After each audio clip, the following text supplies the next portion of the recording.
Tell him, McCluskey. Tell him what time it is. Little Hen says it's time to rock and roll. All you people are so scared of me. Come quietly or there will be trouble. Man, that's just me. I'm Batman. This is Sparta! There is a tiger in the bathroom! I'm an excellent driver. If it bleeds, we can kill it. Pop quiz, hotshot. Keep the change, you filthy animal.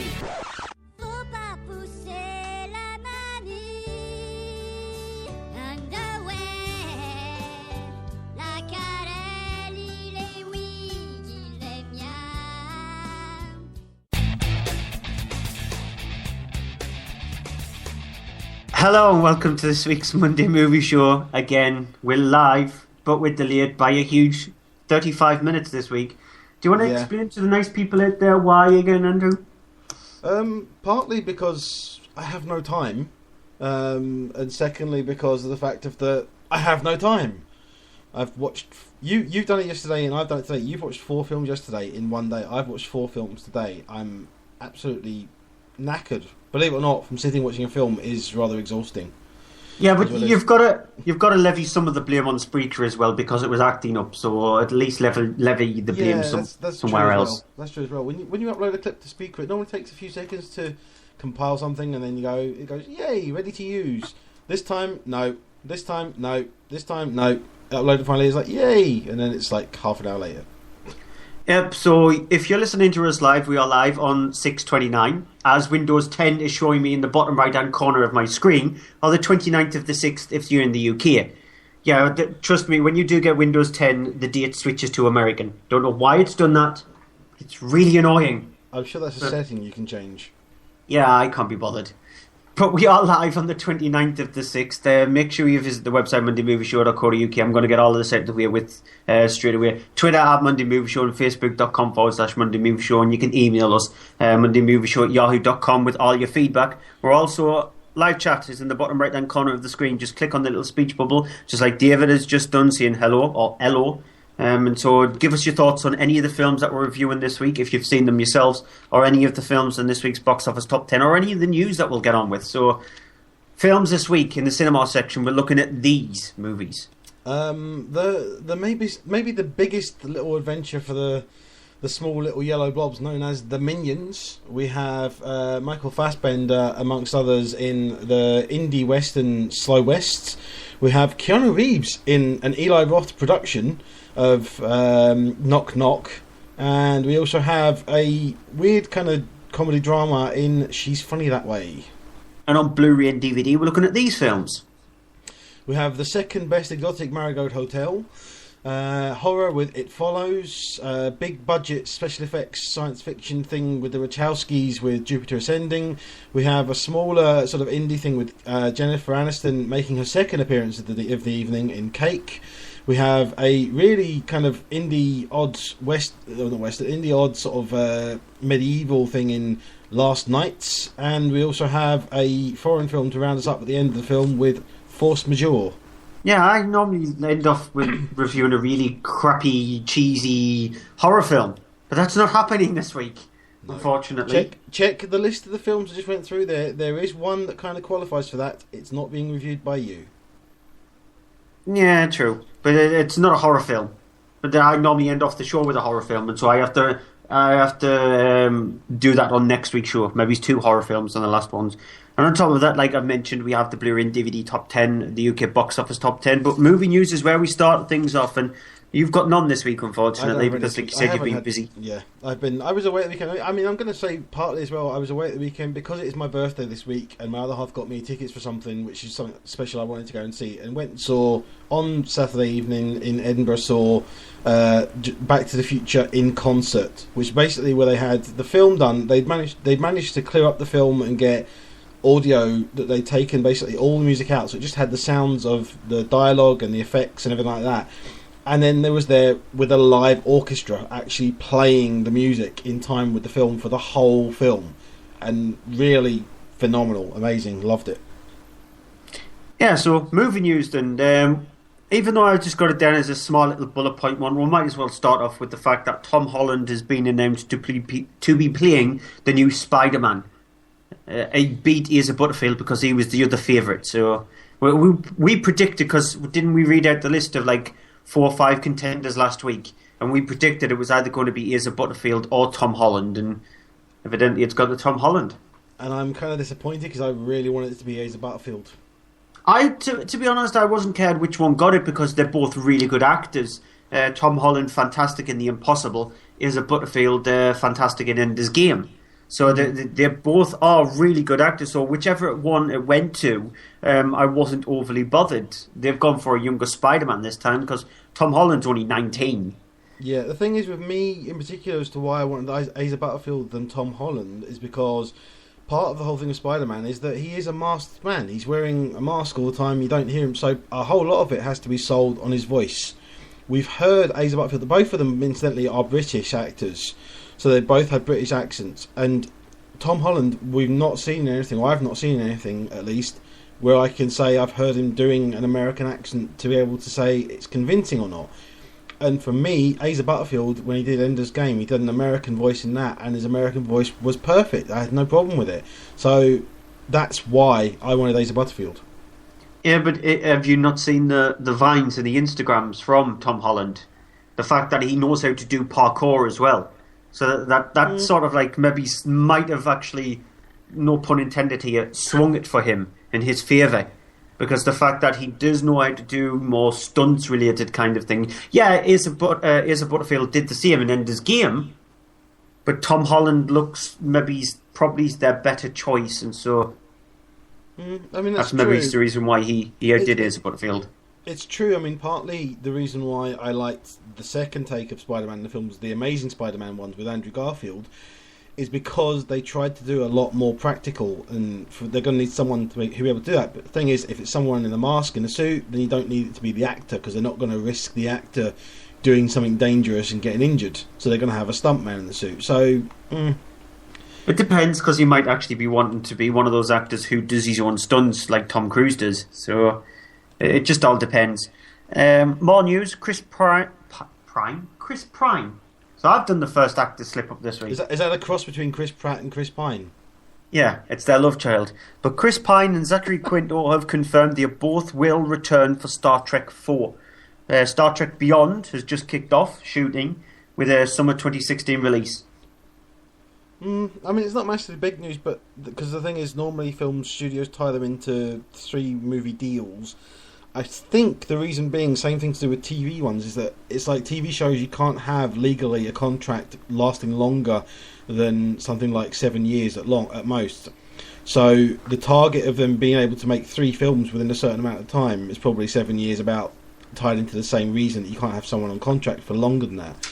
So that'll be why I expect they've had to announce that they are probably renewing their contracts for another 7 years afterwards, in which case they'll be probably, pimped out to try and make another 3 films in that time, as long as the new Star Trek film, the next one, doesn't kill off the franchise again. Yeah, we'll see with that. More news: according to The Wrap, Seth Gordon has opted to part ways with Sony on the Uncharted movie.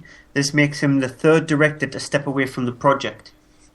This is about as troubled as the Crow remake, isn't it? It's having so many problems and everyone dropping away from it, and yeah, I don't know if it's going to happen or not. We'll see. I expect we're probably going to hear, oh yeah, it's been delayed, it's nothing happened, the actor's dropped out, no one wants to do it for some reason, it falls apart. It's I think they've become majorly apprehensive now when it comes to video games getting turned into films, because look what's happened with the Assassin's Creed film, because that's been delayed a few times as well. So it's just the apprehension. I think maybe they're waiting to see how World of Warcraft is, because that's probably going to be the biggest video game 2 movies, because the ideas that is coming across with World of Warcraft. The problem is with World of Warcraft is the game is far too massive a scope to be able to be put into a single film. It just can't be done. I think I was just saying about Assassin's Creed. I think, believe it or not, considering that keeps getting problems and stuff, Michael Fassbender is still attached to appear in it, isn't he? Because he signed on with a contract kind of thing, so he would have to finagle on a contract. But I don't see him... Michael Fassbender is one of those actors who seems to commit to projects, so rather than him just going, I'm going to do this and then step away like the day later. Yeah. Channing Tatum has announced that his all-male version of Ghostbusters is not happening. So, take them with a pinch of salt. yeah, because who cares? It's not that we weren't bothered about the fact that there was going to be an all-female Ghostbusters and now an all-male Ghostbusters. We were bothered about Paul Feig being the director of the next, well, I was anyway, of the next Ghostbusters. Why don't they just bite the bullet and meld them both together? It's just very sexist in that way. It's going, oh, we can only have an all-female one and we can only have an all-male one, and that's it. It's ridiculous. And with Chris Hemsworth as the secretary. Yeah, it's just silly beyond belief. TV news, sort of, but it ties in with a director. Ty West will be directing an episode of the Scream TV series. Sorry, I was reading in the chat, David has commented, who are we going to call? Nobody, as we don't care. Yeah, 118. Yeah. Sorry, who was that again? That piece of news? I was just reading that and then I got distracted by that. Ty West is Ty going West. to be directing an episode of the Scream TV series. Ty West. I know the name. I can't make a connection. House of the Devil, Innkeepers. He's a director who likes to make things very slow burn and then build up the tension. Okay, well, in that case, I applaud that because you need someone who does that for a TV series for horror. I think I'm not massively into horror, but I know the tropes of it. And you're going to do a TV series, you've got to stretch out things anyway. Yeah, so I love that idea. I watched the first 8 minutes of the first episode of Scream because the first 8 minutes was released online by MTV. Yeah, and I've not heard any opinions of it. What do you think? They haven't followed the blueprints of the film with the opening sequence, so it isn't the Drew Barrymore incident that happens. They've taken liberties in this, so it's just about a girl who's brought home by her boyfriend. She goes into this absolutely gorgeous house, goes into the hot tub, gets a phone call. She thinks it's from her boyfriend.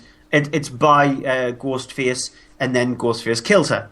So there you go, I've ended up spoiling the first 8 minutes of the Scream TV series. Does that involve a decapitated head by any chance that I saw in the trailer? It does indeed. A head gets thrown into the jacuzzi.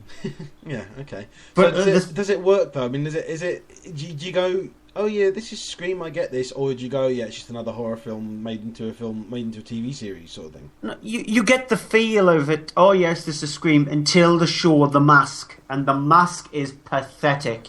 It's like the Scream mask has just been shocked. It's like really surprised. Like Ghostface from the Scream films has watched like maybe his concept art or had a look at concept art for the TV series, and he was really surprised about it because he looked shocked rather than malevolent. It's just really silly. Final piece of news. This broke just before we came on air. I love it when news does that. The next Guardians of the Galaxy film has got its official title. It will now be called Guardians of the Galaxy Volume 2. Okay. I don't know where I sit in that, because I mean, I don't like just giving a sequel a number. I mean, I had it with Iron Man, fair enough. That was the first one, then they did the second one, they've just done Iron Man 3. It would be nice if they did Iron Man, something, gave it a subtitle, like they did with the Thor films. With the second one, they've done The Dark World. With the new one, they're doing Thor Ragnarok, because they're taking things. Captain America, same thing, they're doing particular titles from the comic book franchise that tie them in. So you've got you had Winter Soldier, you've got Civil War. I mean, Guardians of the Galaxy, I don't know the Guardians of the Galaxy one, but I'm presuming there are similar kind of big stories that were done in there, which they would probably be taking some element of to make up the story. So I would hope they would maybe do something and give it a subtitle, because not just volume. I think volume 2 is what they call the album. The album's got, based on the tape that he has in the first film, is Awesome Mix Volume 1, and then you're going to have Awesome Mix Volume 2 for the second one. So give the film a bit of more something oomph to it. The title, give it something.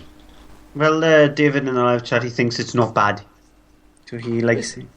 I mean, it's different than just doing Guardians of the Galaxy 2, but not by much. Right, the UK box office top 10, then at number 10 is Mad Max Fury Road. Can I just mention the fact, obviously we see that there is high up a musical event thing in there instead, so are we going to sort of gloss over that or not? Because if we are, technically sort of the 11th movie in the top 10 is Pitch Perfect 2. Well, some places have glossed over it, but because the fact that it is classified in the proper box office top 10, we'll just read it out as it is the way the box office top 10 was officially released. Because I now get my box office top 10 from the BFI, the British Film Institute, rather than the original place where I used to get my information from. So if it's good enough for the BFI, the British Film Institute, then we'll stick with where it is. But we'll just easily gloss over it when we get to it. So number 10 is Mad Max Fury Road. Yeah, which is brilliant. Loved it. It's probably people's last chance then, if it's heading out the top 10, to go and see it in the cinema, which is where it should be seen, because it is big, it is loud, you want to see it on the big screen, you want to see it with great sound, you want to sit there and be completely pummeled and pulverised by the film, because it is one of these action films that does that, and then you walk out feeling, why do I have this pain in my chest? Not in a heart attack way, but because of the fact that you sat there and you've just been decimated by the film and the sound. Yeah, I would have loved to have seen this on IMAX, but when I had the chance to be able to go and see it, because of the way IMAX works now in cinemas, they don't seem to, films don't seem to last very long on the IMAX format, and especially with something like Mad Max Fury Road, with it being a 15 rated certificate, they would prefer to put a 12-year or a PG on IMAX than 15, because they know they're going to get more people to go and see it. So unfortunately, I never got to see it in IMAX. And when you watch the film, you realise seeing it on the biggest screen possible, that's where you're going to get the experience. Yeah, I think as well with IMAX, a lot of the time you now get these films like that as well. They are trying more, because I mean, a lot of them try and show a film again after, but you've got so many releases now coming out. Sometimes, in some cases, a release every week that is getting an IMAX release as well. It's got an IMAX print made of it. So you have, a lot of the time, the first week to see it, because it's on every night sort of a thing, is your chance. But then after that, the only chance you'll get to see it is occasionally they'll have a day showing, maybe a couple of times during the week, because there's just not enough capacity to be able to handle showing it again when you've got, the latest film coming out after it. Yeah, for example, Minions is released on Friday, and that's an IMAX, and Terminator Genesis is out on Thursday, and that's an IMAX. Mm-hmm. So yeah. They're just gonna battle each other, and it is slightly annoying because you never get enough time to be able to see it unless you live close to an IMAX screen. I don't live that close to one. The nearest one to me is a 45-minute train ride, so it's not as close as you might think. So it is the trouble of getting there, especially if you work until 5:30, 6 o'clock every day. So that's the annoyance. Number 9 is The Empire Strikes Back, The Secret Cinema.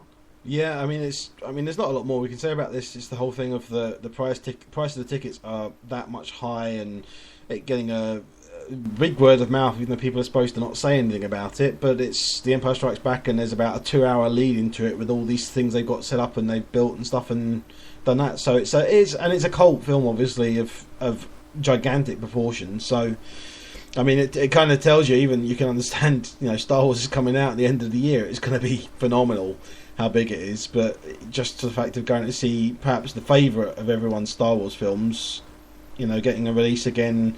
I think they should release Empire Strikes Back just again in the cinema anyway, and just do it leading up to it. They probably will. Like they did the anniversary when cinema was celebrating its 100th anniversary, and all tickets were like £1, and the Star Wars trilogy was re-released in the cinema. So I went to see the Star Wars trilogy for the first time, actually, on the big screen. Then. Yeah, so, I saw it. I saw that as well. And the thing of that, it's if they released them, maybe September, October, they would probably still be in some screens a couple of months later, just before the new one comes out. My guess that will probably do that. Some cinemas will have a special kind of showing of the trilogies, the 2 trilogies, before they show this one. So that it's probably going to happen. Yeah. Number 8 is Insidious Chapter 3. Not seen it? I've seen it. It's a really good prequel, even though prequels, in my opinion, don't work at all. I just don't see the point of them. This one does work because it concentrates on a character that she's never fully explored, even though she is the main character in Elise during Insidious Chapter 1 and 2. But it's nice to know her story, and there is enough there to flesh out a prequel for it. So I actually really liked Insidious Chapter 3. At number 7 is a other new... opinions are available because I know someone who actually completely disagrees with you. Yeah, well... I was going to be snappy there, but I'm not going to. At number 7 is a new entry for The Longest Ride. Haven't seen this, but it is the latest Nicholas Sparks adaptation to the big screen, and as so much I understand, has a lot of the same sort of features in that. Not hearing a massive amount of praise about it, but I am hearing that Alan Alda is the one that makes it watchable of anything, being sort of an old man whose sort of previous life stories are being told in flashbacks by Brit, I forget the name, Brit, someone from Tomorrowland. I mean, it's done not brilliantly, but I don't know if that's because of the fact that it's not necessarily a great film, or because of the fact it's in amongst a lot of sort of newer films, or films around recently that are still quite strong in cinema. From what I can gather, it's a Nicholas Sparks film, and from the trailer, it looks like a typical Nicholas Sparks movie. Every single one of Nicholas Sparks' movies follow exactly the same blueprint. I've seen, I think, 2 Nicholas Sparks films, and both of them felt like I watched the previous film. So by the sense of things, this is very much like that. I had a chance to see it, but I passed on it. I just haven't had time. At number 6 is San Andreas. Typical disaster movie, brings nothing new to it. Not bad, but just really uninterestingly normal for a disaster film. Should have more of a punch to it. And number 5 is a new entry for Entourage. Okay, since you've seen this now, because I saw it, I liked it, I reviewed it last week, and I didn't think it was brilliant, but I did enjoy it, I had fun with it, and it did make me laugh more than the required number of times. You, though, have seen it now, so your opinion on it? I didn't like it at all, but there's no surprise there. I didn't laugh once. And that's being completely 100% honest. I didn't laugh once because I completely disagree with you on the characters. I didn't like any of the characters at all. I just thought that when they were getting their comeuppance during the film, it was just so nicely scripted in their favour that the negativity that happens to them lasts a couple of seconds, and then all of a sudden they get lavished with gorgeous girls and alcohol and fantastic parties and all that kind of stuff. So it just made me hate them even more. It didn't make me feel sorry for them when, like I said, something bad happens to them. It just made me just want to go, I don't like yous. I would not like to spend 5 minutes with yous. I would not like to be stuck in an elevator with any of yous at all, because yous would get so much on my nerves that I would end up ripping off my own skin and beating yous to death with it. So that I just didn't like the characters. I didn't like the way they were sort of like showing off Hollywood. Hollywood could be like that, but you don't want it in your mind that it's like that, because it's bad enough when you are working a day-to-day job, slogging your guts out for the small amount of money that you earn, to see supposed stars acting as moronic pricks as the way they do. I was trying to think of a word that wasn't a swear word there, but it's just it's not a nice thing to see, and I just didn't like it at all. I thought the characters were horrible. I can't believe you went full on Hellraiser there with that. Yeah, I could have gone further. I didn't. Mark Kermode, we keep mentioning him on the show, but he absolutely laced into the film. I can understand why he would do that, and he was saying that it's worse than Sex and the City 2, and he even actually went on record to say that it's probably worse than Movie 43. It's not that bad, because Movie 43 is horrendous. This is still definitely easily going to make my worst films of the year list, because I just didn't like it at all. A comedy is meant to make you laugh, or make you smirk, make you giggle, make you just have those muscles beside your cheeks just raise slightly, just so you can show any kind of emotion. Throughout the film, I was like Kristen Stewart in Twilight. I was completely stoic. I was surprised that people weren't looking across to me and thinking I was dead, to be honest, because I just didn't giggle or smirk or do any kind of movement at all, apart from being quite uncomfortable. Okay. So yeah, that's my thoughts on it. Number 4 is a new entry from Mr. Holmes, which I do really want to see, but I just haven't had time to see it.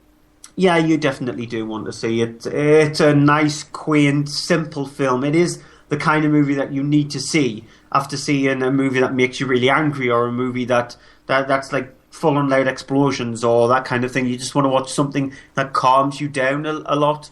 And the casting is spot on. Sir Ian McKellen is perfect as Sherlock Holmes, and I'm surprised it's taken this long for him to play the detective. And it is just a very simple story, and it's a very nice, easy watch. At number 3 is Spy, which surprisingly both you and I enjoyed. We didn't love it. We didn't think it was amazing, but surprisingly, because it's a Paul Feig movie, we didn't hate it. I'd even go as far as to say we maybe enjoyed it. I did, especially due to Jason Statham's element in there being sort of doing comic stuff in it, which works brilliantly for him, considering you've never seen him in a comedy. I hope now we will see him doing proper comedy, and I mean a good comedy, not a terrible, horrible Judd Apatow type thing. But I surprisingly enjoyed it. Melissa McCarthy isn't annoying in it, and as much as she could be previous things anyway, and it's okay. Yeah, she does get really annoying in it though. She goes from being quite watchable, quite understandable. A character is probably one of the better fleshed out characters that she's played, to somebody who's just very stereotypical of what she's played in the past. So that really annoyed me, because I was hoping that she stuck to her guns and she stuck to the way her character was fleshing out during the film. It's just all of a sudden, as soon as she became supposedly a proper spy, she needed to swear her head off and act like the stupid person that she has been doing. At number 2 is Take That Live 2015. Yeah, well, I've not seen it. I'm probably not going to see it. Not anything. 1 week only, so it's not going to be in the top 10 next week. So no, it's one of these live event things though, and it's been a massive draw. And at number 1, no surprise, still is Jurassic World. Yeah, it's perfectly fine. I think it's a good, worthy sequel.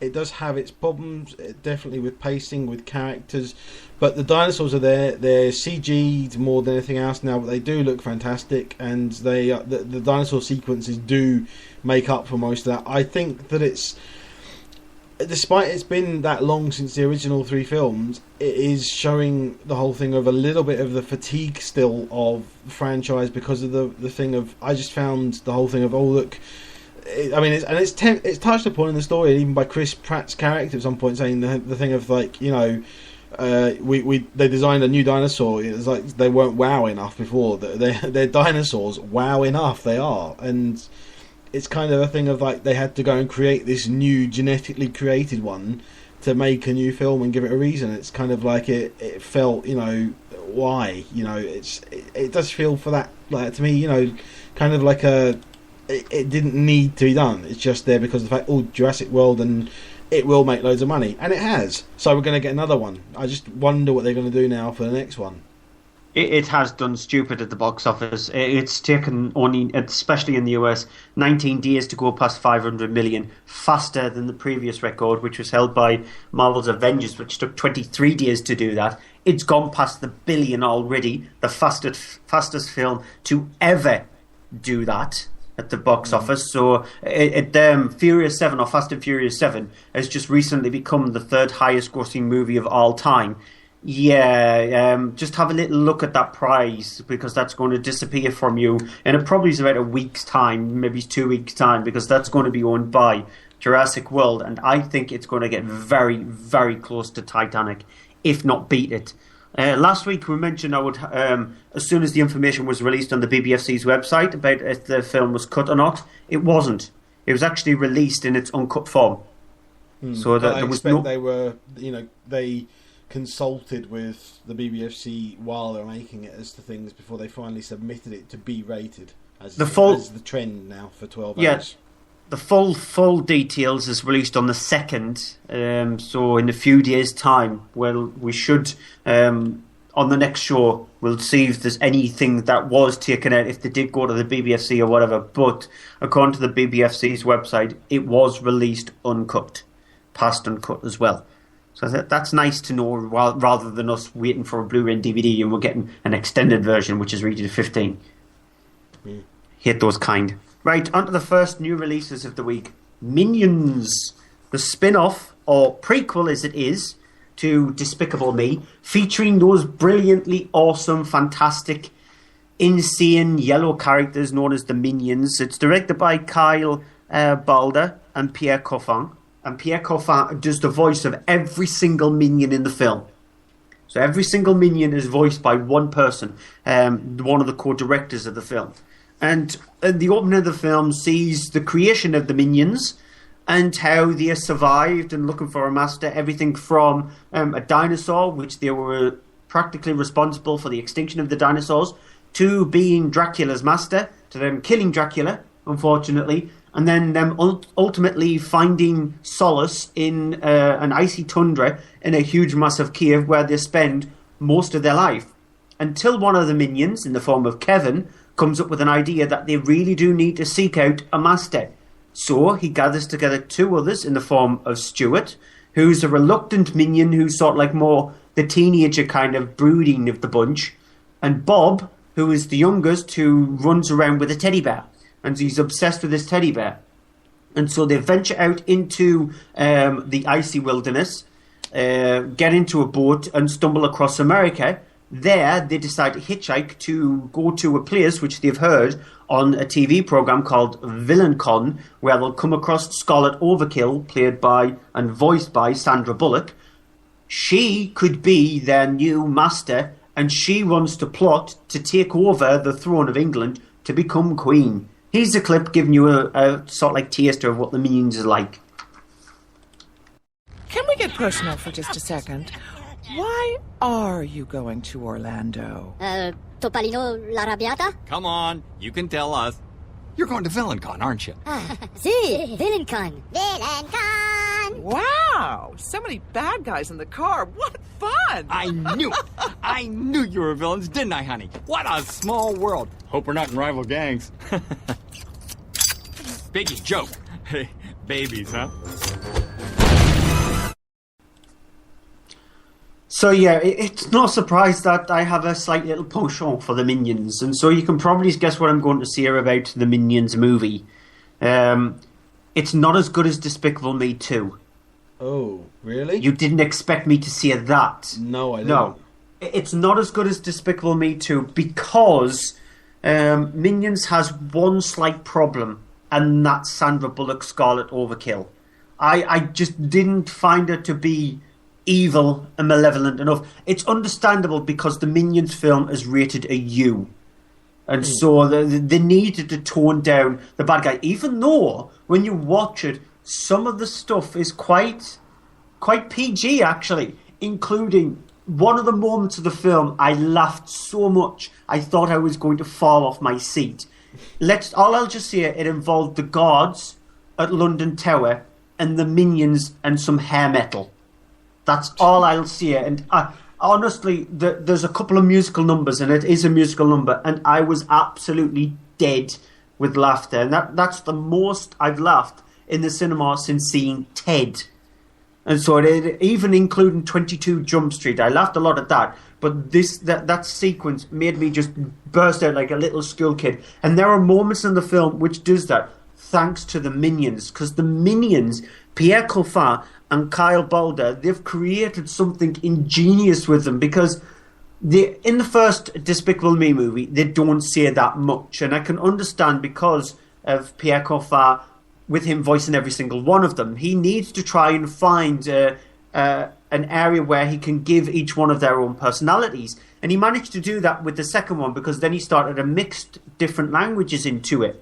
And so with this one, what he's decided to do is mix a little bit more English in it, but still keep the Minions to true what they are. A lot of what they say is pretty much gobbledygook, and words which you don't expect in the context of any sentence to be placed in there.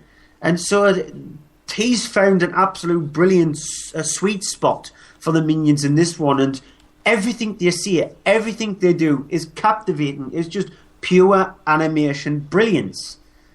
If the bad guy was slightly more better handled than it was, the film would be better than Despicable Me 2. But because Scarlet Overkill is a bit of a sidestep and the story is slightly too simple, it's not as good as Despicable Me 2, but it's very, very close to it.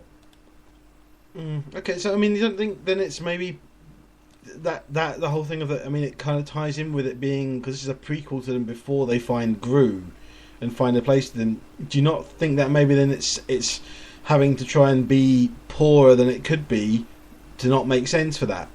No, I think what the directors have done is made it more for a slightly younger audience. Because the way they might have looked at Despicable Me 2 and thought, some of that stuff we wouldn't be able to get away with if we're trying to aim it at a slightly more younger audience. By doing that, though, they're bringing in more of an audience, because they look at where the toys sell. And the toys sell predominantly for the younger audience, kids under the age of 6. They're the ones who are carrying around a Bob or a Stuart or a Kevin, rather than people who are aged 15 or 50. So they needed to make it slightly more kiddified, so it will relate much more to them, because kids fidget around in the cinema when they go to see a film. They need something to captivate them. And so when you've got these big, bright yellow creatures on screen doing the silly things that they do, they needed to make it a little bit more simple just to captivate them more. And I can understand what they did with that. But it is still an entertaining 91 minutes that the film runs, and I highly recommend people go to see it, especially if you've had one of those horrible downbeat days. You need something to cheer you up. The Minions will easily do that. Okay, and one last question on it. Are there any Minions in it called Andrew? No. There might be an Andrew Minion, because there are so many different Minions, but with the film predominantly aimed at Stuart, Bob and Kevin, they were picking the 3 Minions which have been there from the start. So you might be a clone of either Bob, Kevin or me. Just imagine that, a clone of me. Yeah, not really want to go that far, thanks. Okay, I'll go on to Slow West, which is written and directed by John McLean. It is a kind of an odd western, but it's basically a western set in the 1870s, where you have it actually starts out with a voiceover by Michael Fassbender's character, setting up the events of the main character of Jay, played by Cody Smith-McPhee, who is a young Scottish man who has travelled across to the United States in search of following his love Rose, who's played by Karen Pistorius. Yeah, I'm not sure. But he is sort of travelling the country. He is completely unaware of the dangers of things such as native Indians and outlaws and such. Runs into the character of Silas, played by Michael Fassbender, who essentially kind of almost at gunpoint sort of takes him on and says to him, I'll be your protector. I will guide you for $50, and so he kind of forces himself upon him. He does that though, accepts him, and the two of them travelling end up sort of on their journey as they do go along, sort of meeting people and kind of bonding at one point, with Silas actually shaving Jay so that when they do find Rose, he's going to look kind of presentable. Here's a clip. I know why you need my help. Oh yeah? Yeah. You're lonely. You're a lonely man. Sure, kid. Sure, kid. Let's drift. A silent, lonely drifter. You're a lonely, lonely man. No need to concern over me. Hold still. All I'm saying is, there's more to life than just surviving. Yeah, there's dying. Survival ain't just how to skin a jackrabbit. It's knowing when to bluster and when to hush. When to take a beating and when to strike.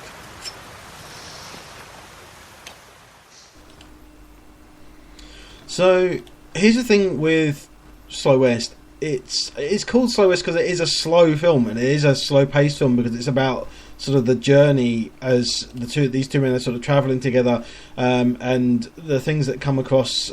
They meet people or have events that they come across, and the way it sort of affects Jay in particular. And there's also this ongoing thing of that there's something to do with Rose that Silas is aware of and doesn't sort of tell Jay, and it's sort of building up to that sort of coming to light. And it builds to an event towards the end. And I don't want to go into any more detail on that, but it is a film that a lot of people who love westerns may find it not to their liking because of the pacing, because of some of it, and because of, for the first half of the film especially, not a massive amount happens. But the thing is, it's a film that if I'd watched it 10 years ago, because I really wasn't into westerns then, I kind of grew into westerns about that time and started getting into them more. And this is a film that if I'd seen it 10 years ago, I would have really not liked it at all. As it is, I really do like it. I really enjoyed it. I really got into it. I love the pacing. I love the way it's shot. It looks fantastic. It looks glorious. There's some scenes in it where it's kind of a bit sort of very high strung and tense. In particular, there's a bit in a sort of a supply shop with a couple of German people there. That's the sort of a German husband and wife come in, and there's this sort of argument thing that sort of kicks off thing, and it's really well handled, and you kind of sit there sort of, you know, fingernails in the edge of your seat sort of thing. So it's got that to it as well. So I'm really sort of pleased with it. I really enjoyed it, and it was not what I was expecting at all, because I honestly didn't know exactly what to expect, but this wasn't what I expected.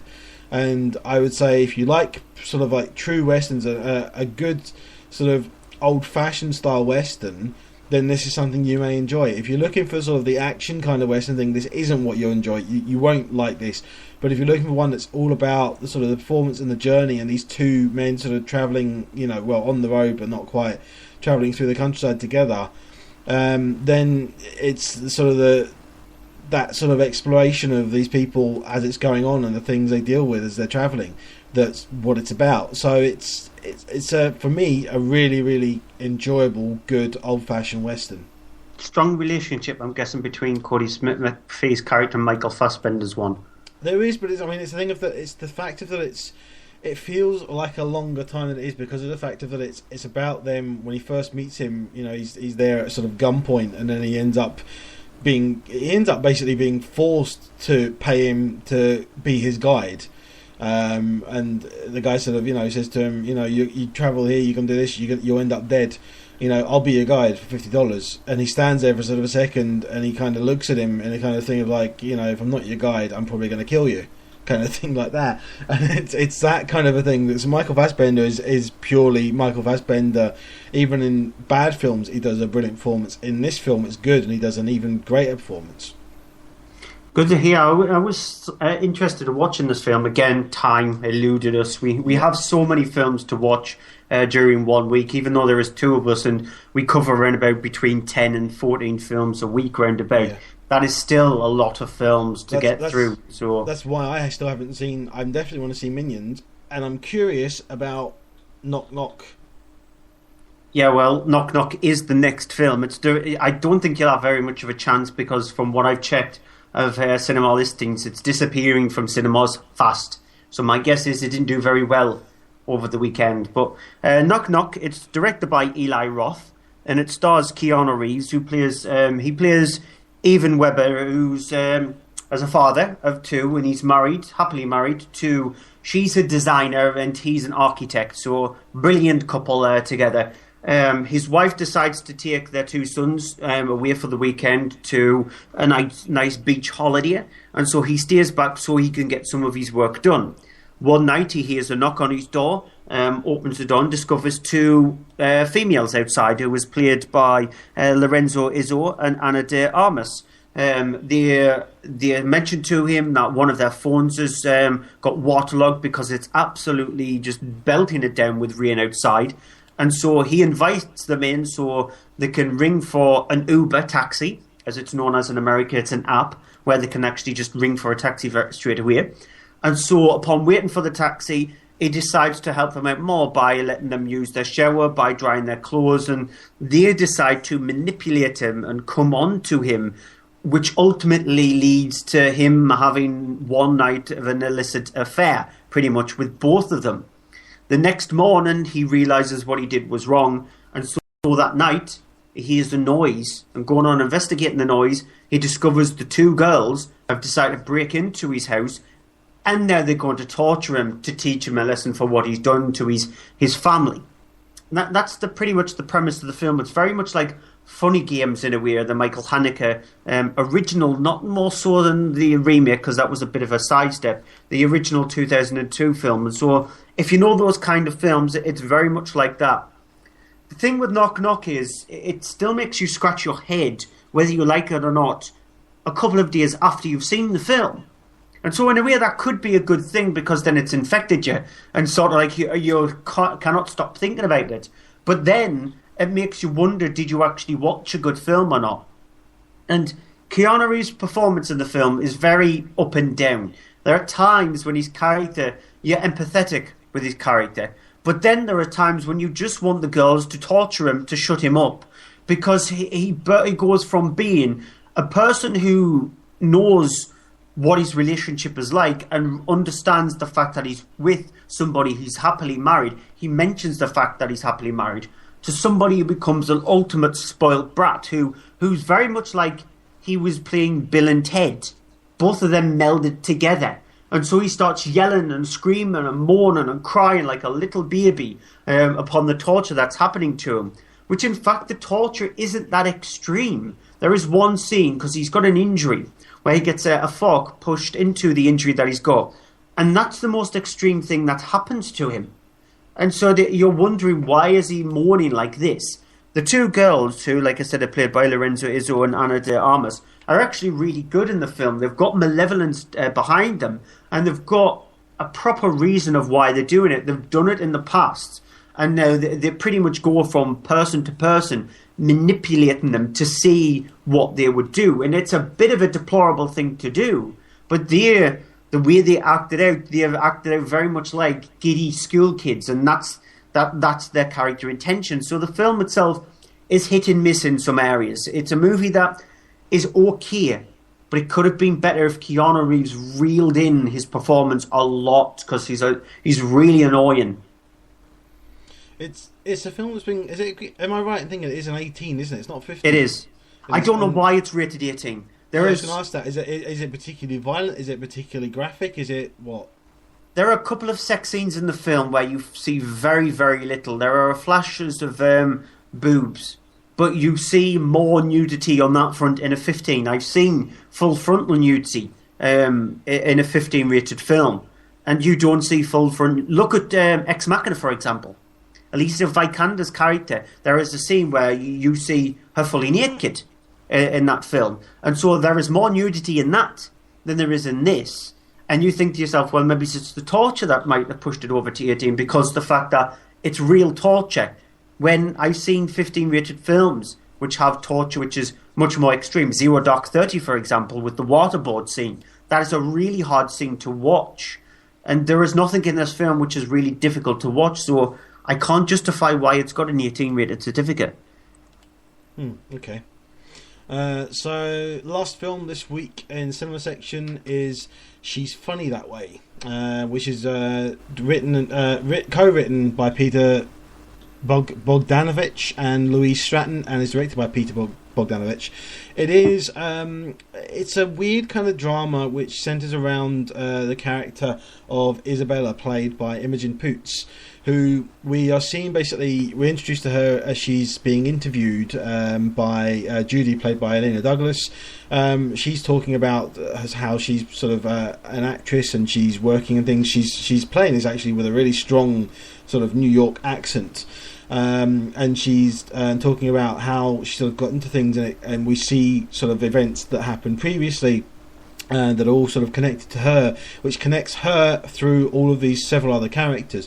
You have Owen Wilson, who plays a director who kind of has this thing he does where he basically finds a woman who needs help or something like that, and then basically gives her a lot of money so she can make a change to her life in a kind of weird way, because he kind of gets off on it. And he finds her actually as a call girl. He's hired her. He gives her this offer. He gives her sort of $30,000, and she can then sort of start her life again. At the same time, he then ends up sort of putting her in for a role of playing a call girl who's clearing up her life and such. You have as well in there These other characters, there's an older man who is sort of infatuated with her, having used her as a call girl, and he's then sort of the issue of him being disappointed and upset at the fact that she's actually retired now as a call girl, and he's hired a private investigator who is also investigating her and following her to find out what's going on. And at the same time, then there is a psychiatrist who is played by Jennifer Aniston, who is taking over for her mother who is ill.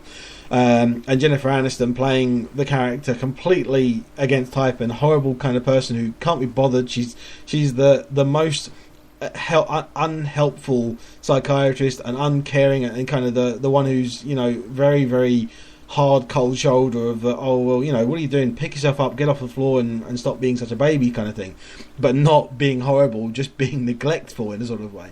And the thing is, it's all around these sort of characters and how they're sort of connected with each other, through each other, and the sort of following the events that happen there in this sort of way. And it's all around as sort of Imogen Poots as the main character, as the one that's kind of causing these problems and these things, these characters. It's a weird film, because the thing is, I was watching it all the way through it, and I'm thinking, this is kind of like, if you imagine Birdman, if it had been done not centered around the one character, but around all these other characters more than just the Michael Keaton character. But then if it had been written and directed by Woody Allen. That doesn't sound like a good mixture for me, because I'm not very much of a Woody Allen fan. Well, that's the thing even with me, I'm not a big Woody Allen fan, but I like Midnight in Paris. Was it Midnight in Paris? Yeah. Where we had Owen Wilson in there. That's probably why I'm sort of feeling that vibe. I'm feeling that connection because of having Owen Wilson in there, who's doing the sort of typical kind of thing he did with that character, where he's actually good in it. He's not brilliant, but he's good, and he's playing this character who's a bit odd, got this weird thing about him. But it's a good performance, as is everyone else in the film.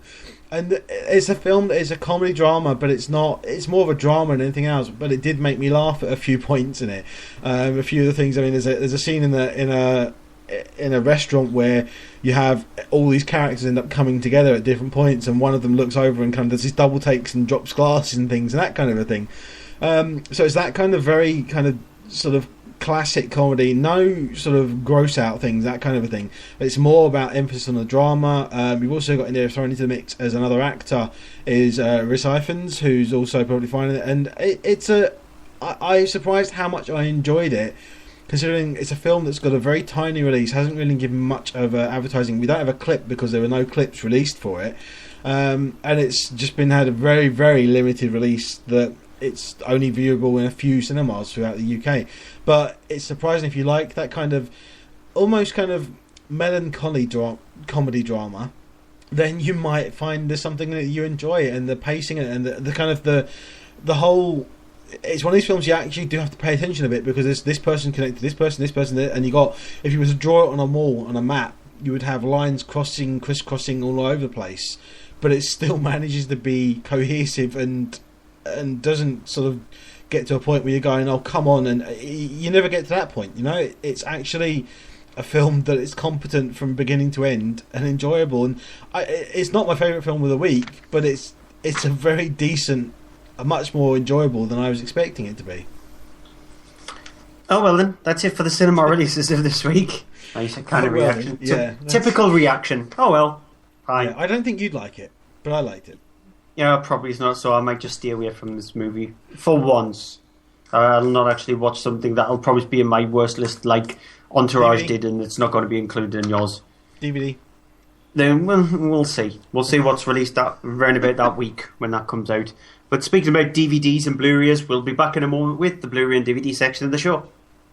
From page to screen, Moviecast. So they have 9 times out of 10 they have to send it back to you unopened or just throw it in the garbage can. Things don't always look exactly as we envision our life to look, but sometimes it works out and turns out even better. Gregor Fisher, his bacon number is 2 because he was appeared with January Jones in Love Actually, and January Jones and Kevin Bacon appeared in X-Men First Class together. I've got to say, the very Harold and Kumar 3D Christmas, now that just makes me want to rush out. It's about the acting, about the writing. That's really what theatre is for me. Probably had more names than Prince or whatever. Never mind, there's a joke for the oldies. It'd be like, who's Prince? Who's he? I'd just like to see Mr. Freeze hiring his bad guys going, right, okay, so you're a psycho, right, can you ice skate? Head over to iTunes, Spreaker and Stitcher and put in the search box From Page to Screen.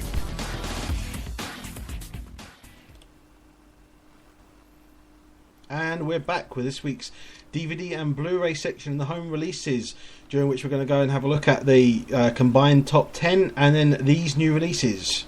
A quaint comedy drama sequel with the second best exotic Marigold Hotel, creepy horror film with It Follows. The Wachowskis bring us another mind-bending science fiction action epic, sort of, with Jupiter Ascending. Jennifer Aniston stars in small drama Cake. We have The Last Night and weird French, Swedish, Dutch, German, English. It's too many languages to go over with Force Majeure. But before that, as I said, let's go straight into DVD and Blu-ray top 10, starting at number 10 with the Jurassic Park trilogy. Yeah, I don't own a single Jurassic Park movie. Really? Yeah, honestly, truthfully, I don't even have the first Jurassic Park. So maybe I should go out and buy this trilogy then, shouldn't I? Maybe, yeah. I mean, it's a good thing. I've seen it on sale quite cheap, so I mean, it's maybe worth getting if you, because I mean, you can't say that you didn't like the Jurassic Park films. I really liked the first one. I tolerated the second one. I hated the third one. Number 9 is Interstellar, making a jump up the chart. Yeah, but we've said everything we can about Interstellar. Very intelligent science fiction film, not Christopher Nolan's best film, because I have a problem with the father-daughter relationship in the movie. It's Gascoigne at number 8. It's a documentary based on the life of footballer Paul Gascoigne, centred around when he was big as playing for England and Newcastle and all the other teams that he played for, to when he ultimately succumbed to drugs and alcohol and destroyed his life pretty much. Theory of Everything is still hanging around at number 7. Yeah, I've got a theory. Stop buying it. Let it get out of the top 10, please. That's not saying it's a bad film, but it's a really good film. It's just had its time now. It's had its time, yeah. Number 6 is Shaun the Sheep, the movie. Again, we say this every single week. Entertaining family fun. Number 5 is Big Hero 6. La la la la la la. And then I was waiting for you to say it. Hairy Baby. Oh, sorry, I didn't. Damn. Yeah, it's not Hairy Baby. It's Hairy Baby. Hairy Baby. No, he says it twice. I haven't watched it actually since the cinema bit. And the thing is, I have the 3D Blu-ray. I just haven't had a chance to actually watch the disc since getting it. Yeah, he says Hairy Baby twice because the fact that he is supposedly drunk, and so he's just sitting in the bedroom for the first time. Hairy Baby. Number 4 is American Sniper. Again, we've said absolutely everything we can about the movie. It's a movie of two halves. And dropping down slightly, Kingsman: The Secret Service at number 3. Yeah, it's an entertaining film. I liked it more so the second viewing over the first. I'm going to actually ask, because I haven't got it yet, because I know there is an edited version out there, and I want to get it, but I do not want the edited versions. I'm actually kind of against the cut of it. I hate that being done. So yeah, I'm hoping to try and find out if it's the UK version is the edited one or not. Because if it is, then I will end up importing it. Oh well. Okay, and last week's number 1, dropping down slightly to 2, is Taken 3. See, I managed to get 1, 2, and 3 in there. Yeah, why couldn't it have just dropped down even further than just one spot to number 2? Because the fact that it's a franchise that should have died at the end of the first one. He should have not been able to find his daughter or his wife, so they couldn't go missing for the second and third film. So we couldn't get a second or third film. Yeah, first one was good though, at least. Yeah, I quite liked the first one because it was brutal and dark. The second ones was like they were shot in a kid's playground. Which means that the new entry at number 1, right in the top of the chart, is 50 Shades of Grey. The highest grossing DVD/Blu-ray of the year. That says a lot about people's tastes. And even though her latest book, Grey, was absolutely just ripped apart by every single critic on the planet, it still has become the biggest selling book of the year. Yeah. Who buys this tosh? Who's actually, literally, can you go up to somebody and ask them if they genuinely liked 50 Shades of Grey? Not the book, or not just the film, but both actually, the book and film. If they liked them. And they wouldn't be able to say that because it is just females reading a spot book, but with some sexual gratification in it. Please stop. I'm going to, because I'm not going to go off like I did last week. Okay, going to go on to then first film this week, which is the second best exotic Marigold Hotel. It is a sequel to the best exotic Marigold Hotel, directed by John Madden. Yes, I thought it was the sequel to Scooby-Doo. Shut up. I'm going to shut up. It's a thing of the. It's basically things are going good for the best exotic Marigold Hotel from the first film. All of the sort of the kind of the regulars are there. You have Maggie Smith, who's back again with Judi Dench, Bill Nighy, Celia Imrie. It's all of them sort of there. And the thing is that the problem is, as much as they've sort of decided they're going to be there for the rest of their lives and kind of run the hotel amongst them and all, that. Well, they're all still around, which means that there's a lack of space for any new arrivals really at the hotel. So, of course, Dev Patel, the owner of and sort of manager, the owner of the hotel, decides what they're going to do is look at seeing about getting a second hotel up and running to the effect of at a certain point travelling across to the United States from India with Maggie Smith's character, so they can speak to sort of executives at a place and look at trying to get them to invest. Here's a clip. Mr. Burley, while I am aware that convention dictates that I should wait for your assessment of our proposal, please take my interruption less as rudeness than proof of our profound excitement at the opportunity to meet yourself and your fine company. Yes. And let me say right here and now... All right, no, that's enough, that's enough. I'm sorry. We agreed that my colleague would do the speaking, and rightly so, for while her language may be salty, it has great economy and pith. I don't care about any of that. Look, listen and learn, son. Tea is a herb that's been dried out. So to bring it back to life, you have to infuse it in boiling water. That is boiling water. Everywhere I've been in this country, they slap down a cup of tepid nonsense, with the tea bag lying beside it, which means I've got to go through the ridiculous business of dunking it in the lukewarm waiting for the slightest change of colour to occur. And at my age, I haven't got the time. So the thing with the second best exotic Marigold Hotel is that it is just kind of more of the same, business as usual. You have a lot of the characters there that sort of made the first one great. You have the whole still ongoing thing between Bill Nighy and Judi Dench's characters of the kind of will they won't they relationship, and you have introduced into the mix, you have new characters with, you have David Strathairn, who makes a sort of small appearance as the sort of the man they're trying to approach for financing. You have the whole thing going on with Dev Patel's character and his impending marriage to the actress, to the character played by Tina Desai.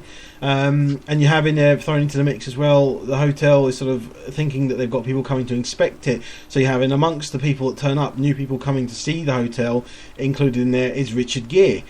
And it's a perfectly fine film. I mean, it's a sequel, so it has that kind of diminishing returns sequel thing going about it, but never in a way is it kind of diminishing and drops down to a point where you're going, absolute, cash cow sequel. It's actually a sequel that does have a little bit of that heart from the first one again. Not as much, but it's still got that little bit of spark to it, and there's moments in it where you kind of you start to care about the characters again. It's all about the characters and the things going on with them.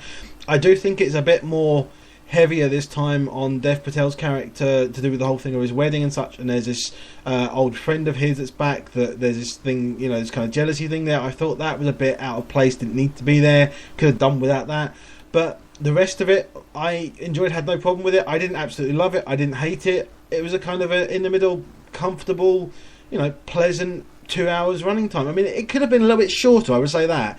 Maybe if it had been stripped down a little bit for time, if you'd taken out a lot of the jealousy thing, then I think that would have been better. But Nothing offensive, nothing bad about it. Enjoyed it. Yeah, I was actually waiting to hear what you thought of the film, considering that you've seen the first one. I hadn't seen the first one prior to seeing the second best exotic Marigold Hotel, so I was technically in a way the worst person to review the film when it came out in the cinema. But that's the way the cookie crumbles, and that's where the movies landed when that week when it did come out. And so I thought there were too many story strands in the second best exotic Marigold Hotel, and that's the reason why the film itself is just too long, because the directors realizes they've got so many strands, they need to tie them all up in a sort of way. And so I felt like some of them were a bit too rushed, and the running time was just a bit too long. I also felt like this is just very much of a TV series, an extended 3 to 6 episode TV series rather than a movie. At least you would have been able to explore the characters better, and you would have been able to flesh out the characters more, rather than having 6 different story strands, trying to interleave them all together for you to be able to latch on with the characters. So for me, I thought the film was fine.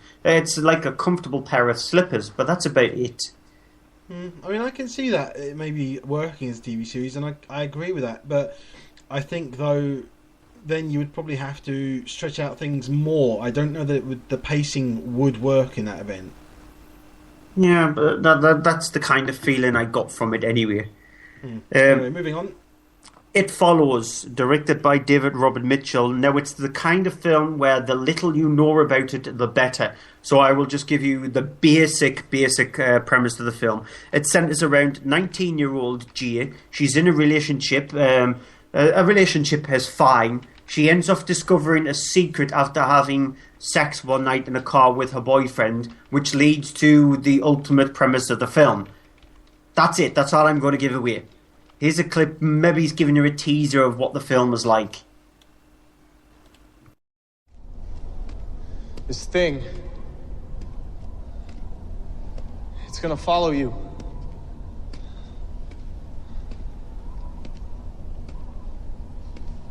Somebody gave it to me, and I passed it to you, back in the car. It could look like someone you know, or it could be a stranger in a crowd. Whatever helps it get close to you. It can look like anyone, but there's only one of it. Help!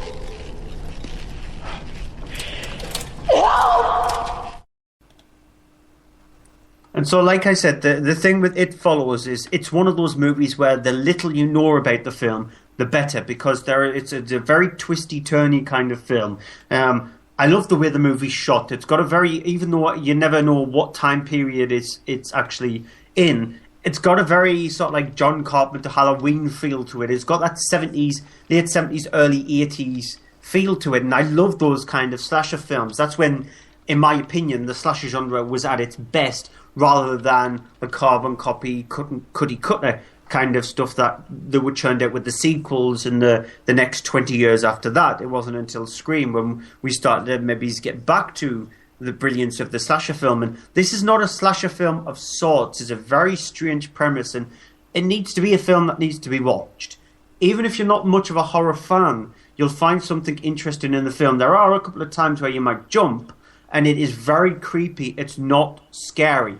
It's not one of those ones where it's quiet, bang kind of thing. It's more about the tension that it builds up. It's more about trying to get those goosebumps and the hairs on your arms to stand on end, rather than you jumping out your chair and giggling for a couple of seconds. So it's not that kind of film. So if you're expecting that, then I wouldn't recommend this at all. If you're expecting a movie that does creep on your skin a little bit, then I would recommend It Follows, because it's an intelligent, slightly different movie. This would make a brilliant double bill with a film I reviewed a few weeks ago called Spring, because they both take tropes that you've seen before in horror films, but tries to do something a little bit different with it. So it is a different kind of horror film, and it's quite enjoyable. Okay, on to the big budget Wachowski's film this week. We have Jupiter Ascending, which is written and directed by the Wachowskis. It is a thing that basically follows around the character of Mila Kunis. Yeah, that was coming. You have her playing Jupiter Jones, who, as we're explained to the opening sequence of the film, is a illegal immigrant living in the US. Was born actually midway across the Atlantic, so kind of has no sort of nominated country. After her father was killed, and her mother decided to make the trip. She lives in basically with her family. She's got there her mother and her sort of cousins and such, where she works as sort of a cleaner that's brought out to people's houses and clean through everything and does all that. Not the quite sort of most luxurious life. When it then turns out that there are these creatures looking for her because of the fact of that, well, she is the genetic divination of what is basically the closest thing to reincarnation of somebody who basically runs and owns the Earth and whole other planets and things to do with that, and intergalactically, because she is this reincarnation, there is a will somewhere that means that because she's genetically the same person, that she now basically is heiress to all of this sort of ownership, all of this sort of bounty, this ownership of the worlds, and including Earth. Amongst the people that are sort of involved in this are these creatures being sent after to find her and kill her, but she's rescued by Kane, this kind of genetically engineered half-man, half-dog soldier, played by Channing Tatum, who has been sent there to sort of find her and protect her and bring her back so that she can sort of claim her rights to take over this. Here's a clip. Stinger said that you attacked an entitled once. Stinger talks too much. Is it true? Doesn't matter. We all do things we can't explain. I said it was in my genes. A defect of my genome engineering. Could explain a lot of things about me. Like the fact that I have an uncanny ability to fall for men that don't fall for me. Maybe I have defective engineering too. And if that's the case, is there any way to fix it? You are royalty now. I'm a splice. You don't understand what that means, but I have more in common with a dog than I have with you. I love dogs. I've always loved dogs. And the dialogue there, as clunky as it is, that's not the worst of it. It is as backcrap crazy as it sounds. You have in the casting as well, you have Sean Bean, who plays a sort of an ex compatriot of Channing Tatum's character. You have Eddie Redmayne, who plays one of the children of the character that was the original Jupiter Jones, the original one that's Mila Kunis's heiress and such. And you have this whole thing of that they're sort of, the children are not particularly happy about this because it means they lose all the things they inherited. And it's really ridiculous and crazy and full of special effects and action sequences that are kind of crazy and over the top. And it looks amazing. Doesn't really do much for itself in terms of story. It's that ridiculousness. It's that cheesy. It's that clunky. It's not going to win any awards. In fact, it surprisingly didn't stop Eddie Redmayne from winning an award when it came out at the same time as him doing performing as Stephen Hawking. But it's the thing of that it's a film that it is quite terrible, but there are worse films out there I found that I didn't find enjoyable as much. I didn't get into. It held my attention for its running time of 2 hours. It's not terrible, it's not good, but I didn't think it was absolutely terrible. I enjoyed it, but it is one of these things, big budget special effects, dumb story, not much to it. It's a popcorn. It's the definition of a popcorn film. Yeah, if that's the case, I don't want to eat the popcorn then, because I'm in the camp where this film is awful. So it is just really bad. It's just clunky in every single aspect. Even though the gorgeous Mila Kunis is in it, she cannot save this film at all. Because Eddie Redmayne's character sums it up when he's just moping and then all of a sudden realises he has a voice and just yells at the top of his lungs, acting like a spoiled little brat. And you've got characters who are a cross between dogs and humans, or somebody who's an ancestor of a bee, and you find out these aliens that supposedly are the kings of the universes were the ones responsible for the death of the dinosaurs 65 million years prior. This is a Scientologist's wet dream, this film. I wouldn't be surprised if the Wachowskis was approached by the likes of Tom Cruise and L. Ron Hubbard and going, can you write a film for us, but don't feature Tom Cruise in it, and don't mention the fact that it is Scientology-esque, but just hint at it. Because this reeks of a Scientologist movie. It's just terrible beyond belief. I wouldn't be surprised if they worship this film in 10 years' time. They look at it and actually just throw L. Ron Hubbard's script out of the window and think, this is more insane than the stuff that we worship. Why don't we just go along with this then? It's awful. It's really awful. I haven't a clue. How, by the way, is Sense8 going? Have you seen any of the episodes of it? I've seen all of it. I did watch all of it when it came out. And I like it, but it's very slow-paced. For a 12-episode thing, it should really be, it could be a film, and it would be better.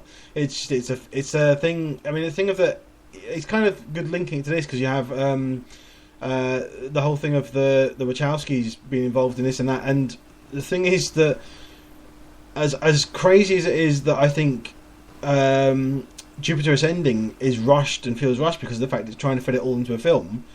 If you had them around the other way, I think Jupiter Ascending would have made a good series, and Sense8 would have made a fantastic film.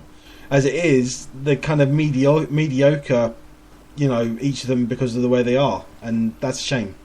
Do you think the Wachowskis has pretty much had their time in the sun?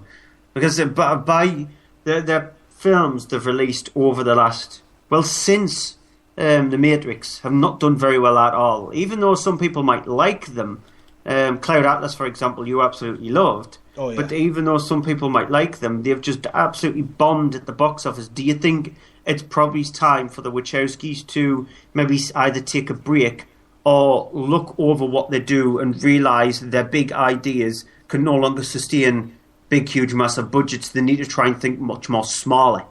I think no, because I think that they are innovators of film, and they do things that are very clever. They come up with new things. They have fantastic ideas.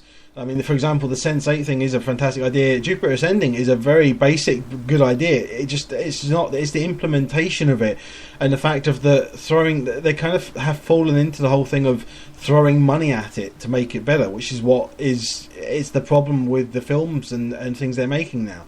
It's not the thing of using the skill, coming up with a good story, doing that. It's the thing of come up with a story, then throw heaves and heaves of money at it to make it work, which is not the way to do it. It should be done be the innovators, use your skills, set yourself a minimal amount to make a film with, and then go, because they can do things with fantastic, very minimal costs and such. I mean, look at Bound. It's a fantastic film. It was the first thing they did before they did The Matrix. And then they did the first Matrix film on a small budget for a sci-fi thing of what it is, and then they blew it up for the second and third ones, which is why they're not so good, because it was basically, loads of money, let's make 2 films and just blow it all up. Yeah, that's where I'm saying the problem is. The problem is they're thinking way too big with the budgets that they've been given. So studios are no longer going to allow them to have that amount of money, because they know they're never ever going to make it back. No matter how good the film might turn out to be, people are reluctant to go along to see them now, because they've been burnt so many times by the Wachowskis in the past that studios are now realising that they can't handle movies that have $100 million plus. And so the only way they're going to get any kind of funding is for films which got budgets less than that. So it might actually help them to do a couple of films where the budget is no more than 20 million. Take the ideas, because there are directors out there who are able to take big ideas that they create and create spectacles of films on smaller budgets compared to these ones. And I think that's what the Wachowskis need to do. They need to take a step back and realise a lot of their ideas might be a bit too big for the budget that they should be allowed to be given. Yeah. Cake. Onto cake then. Should the Wachowskis should have their cake and eat it? No, just have one or the other. Yeah, they should just have a little slice. But Cake, it's directed by Daniel Barnes, and it stars and centres around the character of Claire, played by Jennifer Aniston. And she is a really, really nasty character in the film. She's a person who suffers from a lot of pain. She takes a lot of medication. And she's involved with this group where they suffer from pain, or something bad happens to them in their life. and one of the characters, who's played by Anna Kendrick, she ends up committing suicide. And what Claire decides to do, she takes it upon herself to try and investigate and piece together the puzzle of why Nina did this. And throughout the film, Nina constantly haunts Claire, and not during while she's sleeping, but throughout the day, because she's a very destructive person, and she's wondering why she's doing this. And so what Claire decides to do is seeks out Nina's husband, who's played by Sam Worthington, tries to get help from there. Tries to get also help from characters played by Felicity Huffman and William H. Macy, who plays a priest in the film. And so she is trying to seek help, and this clip will actually indicate one of the people who she definitely does need some help from.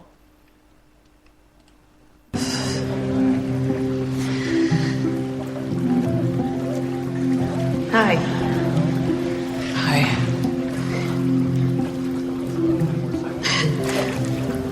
I really didn't think I'd see you again. I have to get something off my chest. Okay. I am in a lot of pain. I know. You may know, but sometimes I suspect that you think I'm this uncooperative old bitch who's just making all of this up. Do you want to get better?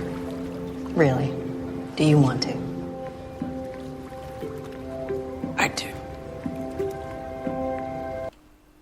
Now, the thing with Cake is it's a brilliantly acting piece from Jennifer Aniston. She is somebody who is definitely now shaking off the chains of Friends, finally.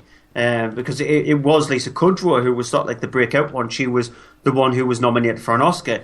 Then each one of them went off and did their own thing. And so Jennifer Aniston is finally starting to find her feet. And in roles like this, she is just showing how much of a good actress she can actually be, because you're meant to not like the character, but you're meant to follow the character and then ultimately start to feel for her and wanting her to get better. And that's the way the film flows and the way the film pans out, because she is not very nice. And you're not going to like a really horrible character. You're going to think that she's very destructive, and you don't feel sorry for somebody who's like that. You just give them sympathy for sympathy's sake, because that's what they want. And then the more you follow the film, the more you realise what she's actually like. And that's what she does. The more she starts to realise that she needs to back away from the evil, nasty person that she is. Maybe slightly come to terms with the pain, because that's the only way she's ever going to get rid of it. And so, from that point of view, the film works. There are a couple of parts of the film which doesn't work. The running time, for example, is a bit too long. There are times when it could have easily been cut back. But from an acting point of view, this is Jennifer Aniston's film, and she handles it really well. Okay, so it seems like it's a full-on week for Jennifer Aniston in both cinema and DVD this week, then. It's nice to see her do stuff like this, because you always had that feeling that she was able to do characters like she did in Cake, and I'm glad that she's actually realised that now, and maybe she'll start to find her potential rather than doing horrible bosses. Okay, normally you end up doing the sort of the bargain bucket sort of thing of the week. Yeah. But not this week, I think. Last Nights, which is directed by Kazuki Kiria. I'm not sure I'm pronouncing that right, but I'm not going to try again because I'll probably butcher it. Is a European production. It has in there as the main character Raiden Clive Owen. He is sort of a soldier that sort of works for sort of leads sort of protection over this castle and this sort of kingdom, which is sort of ruled over by Bartok, played by Morgan Freeman. And you have this whole thing of that it's kind of the thing of that Bartok contacts Raiden, says to him, you will be my heir, this we have become sort of corrupt and such. The sort of the kingdom of the country has been sort of become a sort of a problem, and so he then decides that Raiden is going to be his successor to rule there.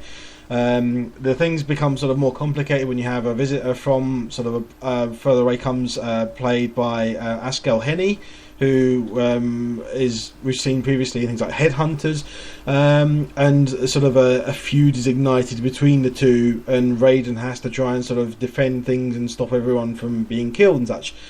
And that's really kind of all there is to it, and even then it's just a case of it's not good. We don't have a clip for it because it's one of these films where there was no clips released, and it's awful. It's really awful. Clive Owen just does not know how to pick good projects.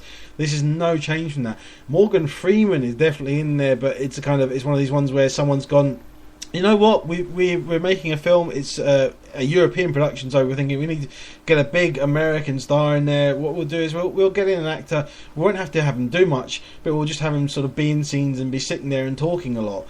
So we need someone of, real strong character and such, and of course they decided, right, we'll get Morgan Freeman in. It is really a paycheck movie for him, because there was a thing he talked about a while ago. He does the big things as well, like the Batman films. He does them because they're the paychecks, and then he does the small projects because of the fact of that it's the ones that he really wants to do.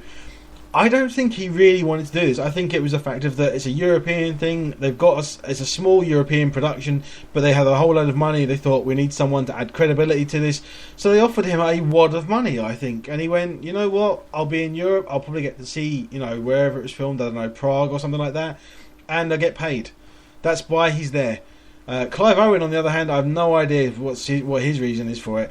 It's awful. It's a horrible thing. It's boring for the majority of it, and there is some little bits of action here and there, but you just kind of go, yeah, don't care, not interested, which kind of sums up the film, and as a reason of why you shouldn't bother with it.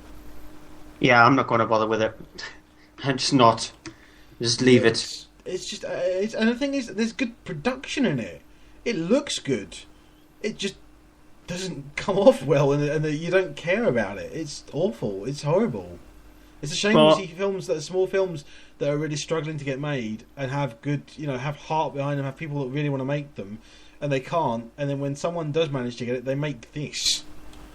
Yeah, because I watched a small film, because I was kindly sent a screener of a film that I don't know when it's getting released over in the UK here, but it's a small little science fiction film called Infinity. And it was one of the 4 films that I watched yesterday, and I really enjoyed it. And I'll be eager to find out when it gets an official release, because even the distributors weren't sure when the movie is coming out. But it's a science fiction film which knows its budget, it knows where it needs to go, and so I enjoyed it. It reminded me a lot of films like Event Horizon. By the sense of it, this is just an annoying thing which takes money out of publicity for films like Infinity. Apparently as well, Infinity may be getting a release here on the 21st of September. Well, let's hope, because it is a really interesting small little science fiction film if you're a fan of films like Event Horizon, or I know not very many people like the movie Pandorum. Don't get me started on Event Horizon. We'll be here. I love Event Horizon though, but I do. So it reminded me a lot of that, so maybe you might not like Infinity then. Final film of the night, it's Force Majeure. Now this is a bit of a weird film, because it's billed as a comedy drama, but I didn't laugh once. It's really difficult to laugh at a subtitled film, because you're reading it rather than giggling it. It's quite hard, and so I didn't find the comedy in this movie. I found it more of a drama, but it's a mixture of a film. It's got English in it, it's got Swedish in it, it's got French in it, it's got Danish in it, so it's a load of different countries, and it's a very simple storyline. It's about a father and his family going on a skiing trip. All of a sudden an avalanche occurs, and the father and mother of the family, they have 2 different stories about what happened in this avalanche. He believes that he didn't run away, yet the mother believes that he did run away like a little screaming girl. And so they try to come to terms with that, while also trying to come to terms with their relationship, their family life, and how spoilt brattish their children are, and just trying to also have a holiday. That's it. It's a simple premise. And like I said, I didn't find any comedy in the movie. There are times when you do smirk slightly, because you're not sure why you're smirking, though. It is sort of like one of those uncomfortable smirks. But drama-wise, it works really well, because the way that the film is structured, it's very much like if you think of The Shining, but take out the horror element of The Shining and just explored what would happen if people are stuck in this like gorgeous hotel after an avalanche has happened and how that affects people. It's interesting on that front. The comedy part I just didn't get. The drama part I did, and I really liked it for that. Okay, so that's it for this week's show. Thank you for joining us live if you have, or for listening to us back on any of the places. There's quite a lot of places, but basically they all stem from iTunes and Android devices, such like that. Once we're on there, it generally gets spread out to everywhere. But you can also find us other places if you haven't been able to find us on Spreaker. You can find us at mondaymovieshow.co.uk. You can find us on Twitter. Stuart's on there at Cryptic Tadpole. I'm on there at AHTVD. Or you can find us both at Monday Movie Show. And also facebook.com/Monday Movie Show as well. And YouTube. Because we're still on, we're still on YouTube. One episode was taken down from YouTube because of one of the clips that we played. It involved music, which I'm guessing they weren't really happy about. So that was taken down. All the rest of the episodes go up on YouTube fine. So you can find the Monday Movie Show on there. Yep. And you can also reach out to us on email, mondaymovieshow@yahoo.com.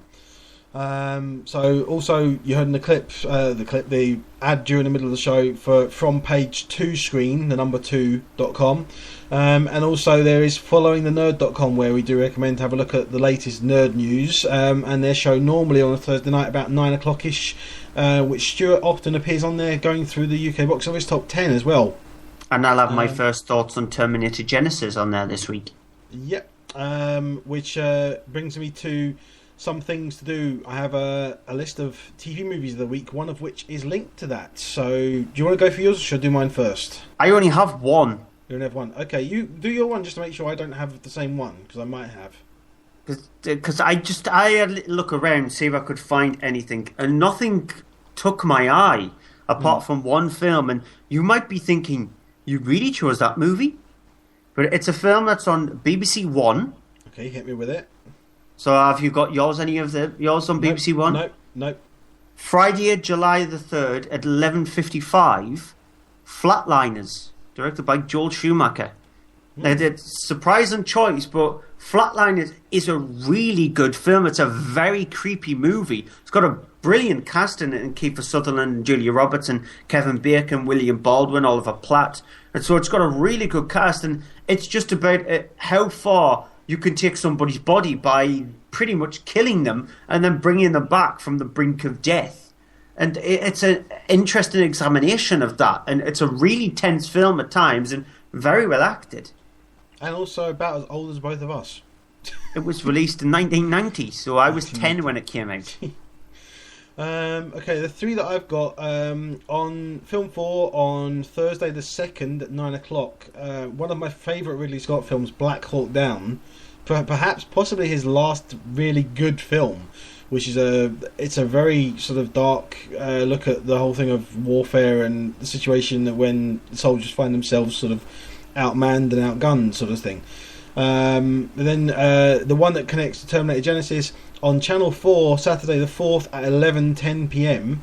is Terminator 2 Judgment Day. A lot of people will consider this to be their favourite. I mean, it's a great film, but I love the first one more. But it is worth maybe seeing that if you're going to see Genesis, then you could maybe watch that before and then go see that on a Sunday. I don't know if you want to willing to wait that long. And then rounding out the weekend, we have Sunday the 5th at 10 o'clock on Channel 4, The Grey, which is a really good, probably Liam Neeson's last decent film as well. But it's a really good sort of thing of survival in the wilderness with survivors of a plane crash having to fend off the attack of a hungry pack of wolves. And a very, very sort of dark, somber film, but very, very good. So that's it for this week's show. We're just about to head off, which will play a clip at the end. But before that, movie of the week. Do you have to ask me? Well, it's going to be Minions. Oh, not Force Majeure. No, Minions. It's the Minions film. Of course it's got to be Minions. I think it was Minions. Mine is Slow West. I don't know whether or not Minions would have beaten that or not, because I haven't had a chance to see it. But yeah, I didn't like westerns before. I do now, but definitely Slow West I think is a good one. So that's it for this week's show. There is upcoming a few big films coming up in the next few weeks. We've already played a clip previously for Terminator, so I got a clip this week for Ted 2, which comes out in a couple of weeks. How have you managed to find a clean Ted 2 clip? Unless you've managed to get the only one that is clean, and then we're going to have to play it again when we review it in a few weeks' time. Actually, no, I found the new one. I don't know how recent it is, but I found the new one, and it doesn't, from my memory, because I did play it quickly and go through it all, from my memory, it doesn't have any swearing in it. Fingers crossed, then. Yes, fingers crossed. So, until next week, we'll leave you with this clip for Ted 2. Until then, bye-bye. Bye-bye. Hello?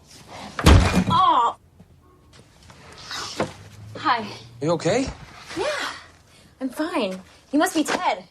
Yeah, I'm Ted. This is my buddy John. Hi. My uncle says that you guys are my first clients.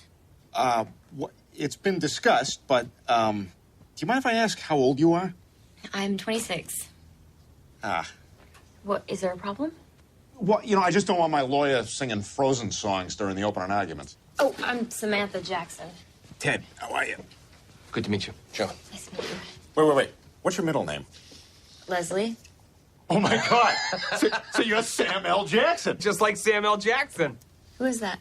You ever seen any movie ever? He's the black guy.